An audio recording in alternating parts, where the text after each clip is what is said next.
আসসালামু আলাইকুম ওয়া রাহমাতুল্লাহি ওয়া বারাকাতুহু। তো আসলে আপনারা জানেন যে আমি দীর্ঘদিন ধরে ফানি ভিডিও করি।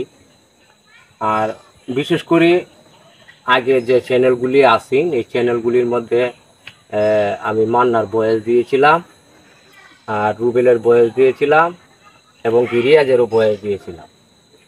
তো আসলে এটা কোনো নকল নয়, এটা আমার একটা প্রতিভা। তো অনেক মানুষ এই ভিডিওতে কমেন্ট করেছিল যে কাশেম ভাই আপনি আর একটা বয়েস আমাদেরকে শুনান, আর একটা প্রতিভা আমাদেরকে শুনান।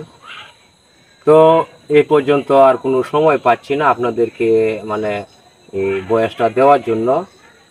তো আজকে আপনাদেরকে আমি কিছু বয়স দেব বা আপনাদেরকে আমার যে প্রতিভা এই প্রতিভাগুলি আপনাদেরকে আমি এই তোলার চেষ্টা করব। তো আমি সর্বপ্রথমেই আমি একটা মাজারুল ইসলামের একটা কণ্ঠ মানে আমি আপনাদেরকে শোনাচ্ছি। তো প্রথমে মাজারুল ইসলামের কণ্ঠটা আপনারা শুনেন, এরপরে আমি মান্নার কণ্ঠের দিকে আমি চলে যাব। আও শীতেছে আবুল কাশিম সিকদার পরিচালিত লাশের উপর লাশ লাশ লাশ লাশের উপর লাশ আবুল কাশিম সিকদার পরিচালিত এবং নিবেদিত নায়ক মান্না আর রুবেল আর রিয়াজ। তো এটা হয়েছে আমার যে এই প্রথম যে ছবির যে ডায়লগটুকু দেয় তার একটি কণ্ঠ আমি আপনাদেরকে মাজারুল ইসলামের একটি কণ্ঠ আপনাদেরকে শুনাইলাম। এবার চলুন একটি মান্নার একটি ভয়েস আমি আমরা শুনে আসি, আর ততক্ষণ ভিডিওটি সকলেই দেখবেন। ধন্যবাদ সকলকে। এখন চলুন একটি মান্নার কণ্ঠ দিই। আমি আমি এই দেশে সন্ত্রাসী দূর করব, আমি এই দেশ থেকে সন্ত্রাস তাড়াবো। আর এই সন্ত্রাসের জন্য মানুষ হাঁটতে পারে না, চলতে পারে না, টাকা পয়সা নিয়ে থাকতে পারে না।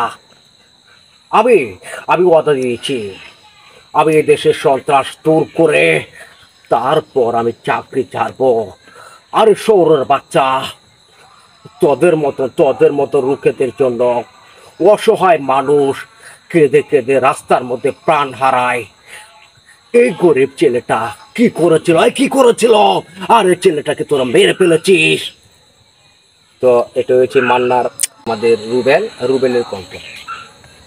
শিলা, আমি তোমাদেরকে 24 ঘন্টা টাইম দিয়েছি। এই 24 ঘন্টার মধ্যে যদি আসামি ধরতে না পারো তাহলে তোমাদের সবাইকে আমি সাসপেন্ড করতে বাধ্য হব।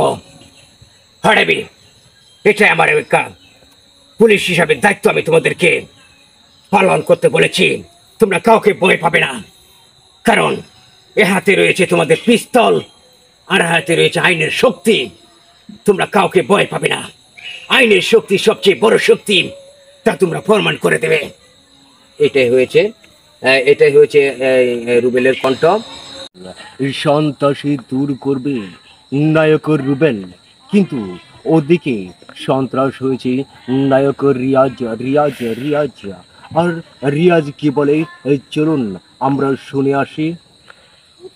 এমন কোন ইন্সপেক্টর জন্ম নেয়নি যে আমার হাতে হাত করা পড়াবে।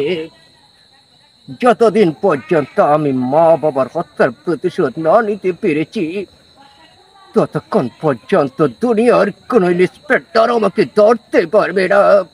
কেউ না আর ধরতে পারবে না বলেছেন রিয়াজ। কিন্তু ওদিকে মান্না, শোনা, আমি আমার পরিস্থিতির শিকার হয়েছি। আমিও একজনের পরিস্থিতির শিকার হয়েছি। আরে আমি এমন ছিলাম।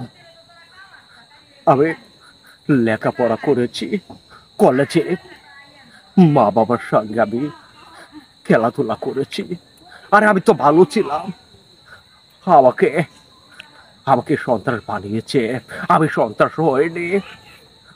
আমাকে আমাকে এই সমাজের মানুষ আমাকে সন্ত্রাসী বানিয়েছে, কারণ সন্ত্রাসীকে আমি বুঝতাম না। আমি আমি জানতাম সন্ত্রাসী কাকে বলে। টাকার অভাবে আমার সরলতার সুযোগ পেয়ে আমার হাতে তুলে দিয়েছে পিস্তল।